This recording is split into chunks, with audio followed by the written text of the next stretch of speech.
YCP senior నేత మాజీ మంత్రి ధర్మాన ప్రసాదరావు కూటమి ప్రభుత్వంపై తీవ్ర విమర్శలు చేశారు. బుధవారం విశాఖపట్నంలో మీడియాతో మాట్లాడుతూ ఉత్తరాంధ్ర అభివృద్ధిని నిర్లక్ష్యం చేయడం సరికాదని అన్నారు.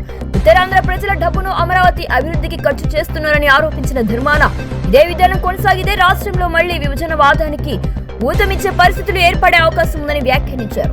అలాగే భోగాపురం ఎయిర్పోర్ట్ ప్రాజెక్టు మాజీ ముఖ్యమంత్రి వైఎస్ జగన్మోహన్ రెడ్డి కృషి ఫలితమేనని ఆయన పేర్కొన్నారు. గడిచిన ప్రభుత్వంలో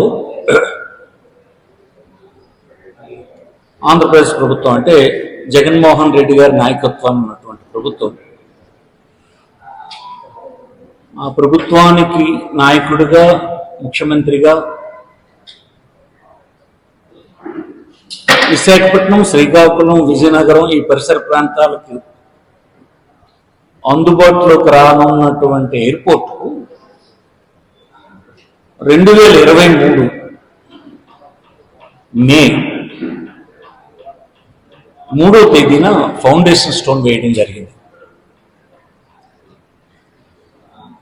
ఫౌండేషన్ స్టోన్ వేసిన రోజున ఆనాడు ఉన్నటువంటి ముఖ్యమంత్రి గారు ఒక మాట చెప్పారు. జగన్మోహన్ రెడ్డి గారు ఈ ఎయిర్పోర్ట్ కమర్షియల్ ఆపరేషన్స్ 2026 జూన్ చివరికి కమర్షియల్ ఆపరేషన్స్ ప్రారంభమవుతాయని చెప్పారు. అంటే ఎందుకు చెప్పగలిసాడు ఆయన అలాగా? చీఫ్ మినిస్టర్గా అతను ఫౌండేషన్ వేసే నాటికే ఆ ఎయిర్పోర్ట్కి కావాల్సినటువంటి భూమిని సేకరించడం, వచ్చి టెక్నికల్ శాంక్షన్స్ క్లియర్ అయిన తర్వాత మాత్రమే ఫౌండేషన్ స్టోన్ వేస్తారు.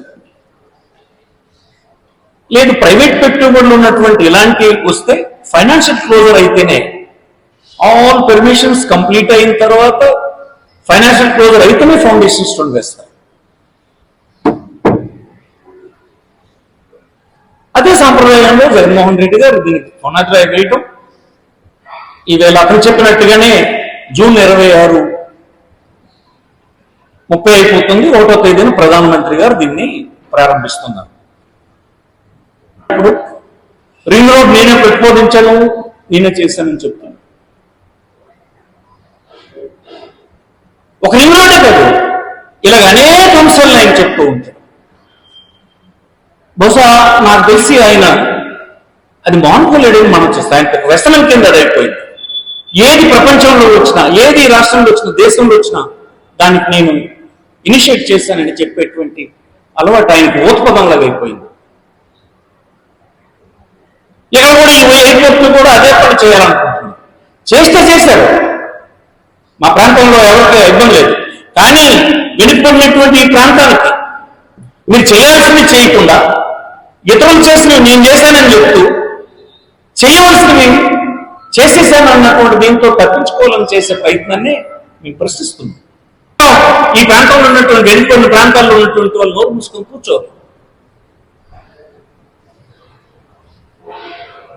రాజ్యాంగపరంగా మాకు కావాల్సినటువంటి వాటా మేము డిమాండ్ చేయడానికి మేము ఎప్పుడు జంకం, ఏ వేదిక మీదకైనా వెళ్తాం, ఎంతకైనా తెగిస్తాం. కరెక్ట్ కాదని మనం చూస్తున్నాం. ఈ ఎయిర్పోర్ట్ని చేశారని మీరు చెప్తే అది పచ్చి అబద్ధం అని మరొకసారి ఈ 3 జిల్లాల ప్రజలు మరొక చర్చించుకోవడానికి ఉపయోగపడతారు తప్ప అంతకు మించి ఏమి లేదు. మీరు దానికోసం ప్రచారానికి చేస్తున్నటువంటి ఖర్చు అంటే రాష్ట్ర మనీని దుర్వినియోగం చేసే పని అని మీకు ఈ సందర్భంగా మనం చేస్తాం.